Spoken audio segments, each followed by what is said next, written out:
Hello, welcome to my channel. Oh, welcome back to my channel. My name's Emerys, and yeah, I think I showed my notes for this video in the beginning of that, so. Last week, Chase and I went and saw Annabelle. What is this one called? We went and saw Annabelle Comes Home. And actually, I know this isn't like a movie review, but it was pretty freaking good. Why I say that, I feel like with a lot of scary movies and stuff, it's super overplayed. It's not really that scary. It's just kind of bad. Like even the other Annabelle, the one before this, I don't remember what it was called, wasn't really that good, you know? But actually, Chase, who never really likes movies that I picked to go see, said it wasn't that bad, which means it's not. And I'm pretty sure the review on Rotten Tomatoes wasn't that bad either. Actually, let's go look. So it got a 66%, which like I feel like isn't that great, but what's the other ones? Annabelle, just like the first movie, only got 29%. So do you see what I mean? So after we watched this Annabelle, which I think might be the last one of the series, I don't know, they kind of left a little bit of cliffhangers, but like I wouldn't be shocked if they made another movie, because that's what they do. I want to get money, honey. The way home, the hour-long drive home, because hi, I live in the middle of nowhere, I was just so intrigued because, you know, all throughout the movie they say like, oh, and the actual story of Annabelle, or like the true story of Annabelle, or about the Warrens, because if you didn't know this, all of this kind of is based off of true things, and the Warrens, Ed and Lorraine Warren, actually were real people. They're both deceased now, but they were alive and they made their living off of things like this, which I think will bring me to my first little fact about the Warrens, just really quick. They made their whole career off of, I don't want to say ghost hunting, but like spirit helping, collecting, exorcising, and they didn't charge people for it. You only got charged for the travel. So let's say if I lived in here, let's say I lived here and they lived in California, and I was like, hey, like the Warrens, my house is super haunted by, I think, the devil, and can you come help me? And they'd be like, sure, the plane ticket's, you know, $500, like send us the money, we'll come help you. So I think that's really cool, because for some reason, since they're such a big name, I thought it was gonna be like, sure, you got the devil in there, just $1 million. Do you have Venmo? They only charge for travel, and they actually just made a whole empire on it with books and movies and shows and stories, and that's how they got their money, because like, I mean, obviously they made a career out of it, and a lot of people know who they are. If you don't know by now, you'll know I'm really good at bird walking off of the topic, but what I was just gonna say in all of this was I did research of this true story of Annabelle because I was really curious, and I know in Hollywood they can still say based on true events, even if it's not even really technically like anything that happened in real life. And me, I want to know what freaking happened in real life, and I was thinking maybe you guys want to know what happened in real life, and so you don't have to do all the hours of research. You can just watch my video, and like, you're welcome, and I'll only charge you for travel costs. If you see me looking down, it's because I took a lot of notes, and I just don't want to forget anything important, guys. So let's get started on the true story behind Annabelle. The first little fun fact I will say about Annabelle is you see this scary Annabelle in the movies, and the real Annabelle actually looked like this, a Raggedy Ann doll. There's like two big reasons why Hollywood didn't pick the Raggedy Ann doll versus the scary doll they have now. One, like I just said, I mean, I don't know, I think Raggedy Ann dolls are like kind of creepy, and if you were like, this Raggedy Ann doll's possessed, I'd be like, that's scary. But she's not like that freaky, and if you see the Annabelle doll that's all glorified and horrified for Hollywood, she's obviously much like freakier looking. And the second thing is, a toy company would never allow their toy to be like in a scary horror movie film. I know that Raggedy Ann dolls, I don't even really think people buy them anymore. I wouldn't buy one. It'd be really stupid to let your toy be the face of something related to possession. I don't think parents would buy that for their children. Now that we know what Annabelle actually looked like, let's get started into the story. I did kind of go back and forth between a lot of sources just online that I weren't really sure they were entirely credible, and in these sources where I picked out a little bit of information, I ended up on the actual Warren's website. I said that because one of my sources said 1968, but like mainly it's 1970, so don't quote me, it's on one of those. But let's just say 1968. Actually, no, let's say 1970. There were two nurses who lived together. There was Donna and there was Angie. And so Donna's mother, and Donna was 28 years old, if that matters, I don't think it does, but her mother gave her Annabelle as a gift. It's like, there's some that are like, did she buy it from a thrift shop or did she buy it? There was also like speculations that it came from a Hobby Lobby. I feel like it'd be scarier if it was a thrift shop because then you could like think that it got like voodooed. So she gave her this doll in 1968, 1970, whatever, and they just kind of kept it in their apartment. When they first got Annabelle in the house, nothing like super strange would happen. I mean, obviously this is, okay, Emerys, really, that's not super strange for moving from room to room. Little things were happening that were kind of freaky. I wouldn't say that they were necessarily scary yet, but they would like leave Annabelle in Donna's room and they would come out and she would be on the couch, or they would leave her like sitting with her legs down and they'd come back and her legs would be crisscross applesauce and just not crisscross. Her legs would just be crisscross and just weird stuff like that. So they were kind of like, are you haunted? It kind of just goes straight into a story of when they actually started speculating things. For some reason, Donna brought Annabelle to the breakfast table with them, which I think is kind of strange, but I'm not gonna judge. And I guess Annabelle was sitting there, and it wasn't very specific if they saw Annabelle put her arms on the table or if Annabelle just did it when neither of them were looking, but pretty much Annabelle was sitting there and then her arms were on the table, and that was the moment that they kind of were considering, maybe we need to go to a medium or like a psychic or something, like our doll's haunted. So they had a medium come, and the medium pretty much told them that it was a little girl's spirit inhabiting the doll, and the little girl's name was Annabelle, and that's where Annabelle came from. They explained that she had maybe died like way long ago, and maybe it was like a possible murder, and pretty much that she was like really scared and felt really comfortable with Donna and Angie. And pretty much the medium then said that the spirit like wanted permission to fully possess this doll.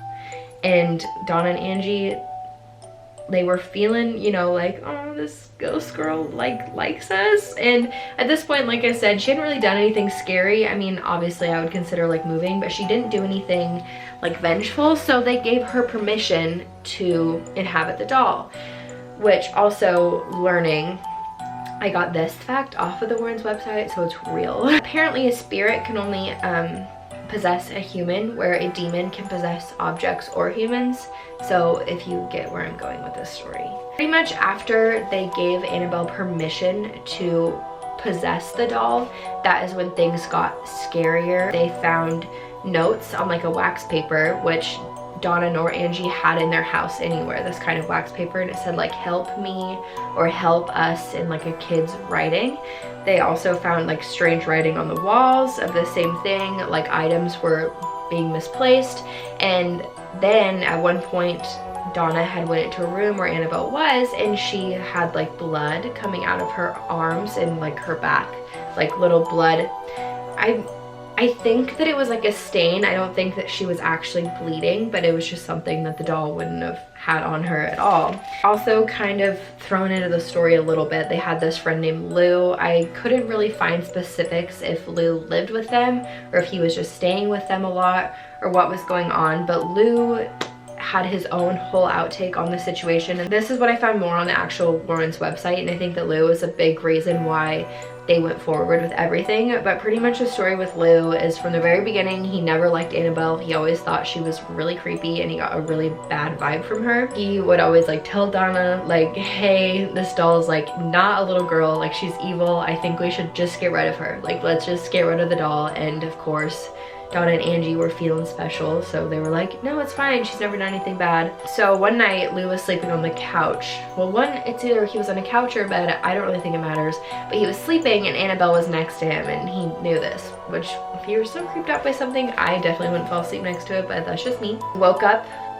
and like from a deep sleep, and he was panicking because Annabelle was like at his feet and he felt like he couldn't breathe, and then he explained that Annabelle like crawled up to him and he couldn't breathe. It felt like he was being strangled. So he was being strangled from her until he passed out, and he woke up and he was convinced that it wasn't a dream, but it could have been a dream. Like I said, this is all alleged. It's still kind of creepy either way. Next day, Lou, you know, obviously told Donna again, like, this doll's freaking creepy, but Lou and Angie were gonna go on a road trip, so it was like, whatever, he was still there. Maybe that's why he was there, because him and Angie were going on a trip together, but they pretty much were looking at maps and stuff, planning this road trip, and they started hearing stuff coming from Donna's room, and there was no one home, and so Angie kind of was like, Lou, like, I think someone's inside of our house. Can you please go look? And he went to go check Donna's room. The light was off, the room was quiet when he went in there, and he turned on the light, and Annabelle was like face down in the corner, and she had been sitting on the bed. Nothing else like was misplaced. It was literally Annabelle was on the ground, and so he got closer to her, and when he got closer, he like felt something behind him. So he like turned around really fast, and then he just remembers like falling to his knees, and he was bleeding. He was like had a white shirt on, I think it said. He had 4 horizontal scratches and 3 down, which is 7 scratches in total, which if you don't know, 7 is the number of the beast. Just saying. Something that was kind of creepy about the scratches, they were all really hot to the touch, and like even more creepy about them, they started healing immediately. By the next day, half of them were gone, and 2 days later, all evidence of any scratches on his chest were just completely gone. So finally, after Lou got brutally attacked, Donna finally agreed and thought maybe Annabelle is evil. We should get rid of her. So Donna contacted her local priest, which was Father Hegan, and when she was explaining to him the situation with Annabelle, he kind of felt it was like a pretty serious situation. So he then contacted Father Cook, who then contacted the Warrens to come save the day. The Warrens came and they assessed the situation. Just kind of explained to him that an inhuman spirit, like I said earlier, was just kind of moving stuff around the house. It wasn't possessing Annabelle, it was just moving her around in hopes for recognition. And once it got the recognition, then it went to the medium and it preyed on Angie and Donna's vulnerability, saying that it was a little girl who was murdered and was scared and felt comfort with them, because in the end, the demon got permission to haunt the house and possess the doll, which is what it needed the whole entire time. The Warrens had Father Cook do a cleanse, and I thought it was interesting because in the cleanse, it would be, instead of like getting the evil out and like getting all the evil spirits out, they would like invite peaceful spirits in, which I thought was kind of cool. The Warrens also explained to them that if all of this had been going on for another 2 to 3 weeks, the demon would have completed complete human possession. Does that make sense? And either would have killed themselves or like everyone in the house. This part was kind of confusing to me. It doesn't really say that they still to this day have completed an exorcism on Annabelle. They pretty much just said that they took her home, and also when Ed took her home, he made sure not to drive on any interstates or anything, because he just had a really bad feeling that like something would go wrong with this demon in the back of his car. It was a good thing that he did that, because things did go wrong. The brakes were failing, the steering, power steering was going out, and there was a point when he actually pulled over and like threw holy water on her in the back seat, which I think is funny because in the movie it does show Annabelle riding in the back seat, and that is what happened. But they threw like holy water on her and it all calmed down. They brought her home and they still just kind of let her roam around. It says how he like put her on a chair next to his desk, and she would still like move, like it said literally levitate and like move around the house and just wherever she wanted. One instance was they had another one of their priests come over, who was Father Jason Bradford, who was a Catholic exorcist, in case you were wondering. He came over and picked up the doll and pretty much just said like, you're just a rag doll, like you can't hurt anyone. And Ed and Lorraine were like, you should not have said that, like that was not a good move. And when the father was leaving, Lorraine was like begging him to like be careful, because she just had this really bad feeling because he just like cursed Annabelle like that. When he was driving home, he ended up rolling into an intersection because his brakes failed, and he got in an accident which ended up totaling his car, but luckily didn't take his life, but it was really close. And that kind of leads into them building the special case for Annabelle. In the movie, they have a glass case which kind of looks like this, which I think is interesting because in real life it looks like this, and it's mostly wood and not a lot of glass, although the same stickers and like signs have the same thing, so at least they kind of kept something real. But they pretty much locked her up in the box just like they do in the movie, except she like didn't get out like she did in the movie. So the last story of Annabelle, as of anything recently, which it's not that recent. There's a museum that normally goes on. It's not going on right now because they were closed down due to zoning regulations, but it's pretty much all of what you see kind of locked up in their room, but it's on display for the public.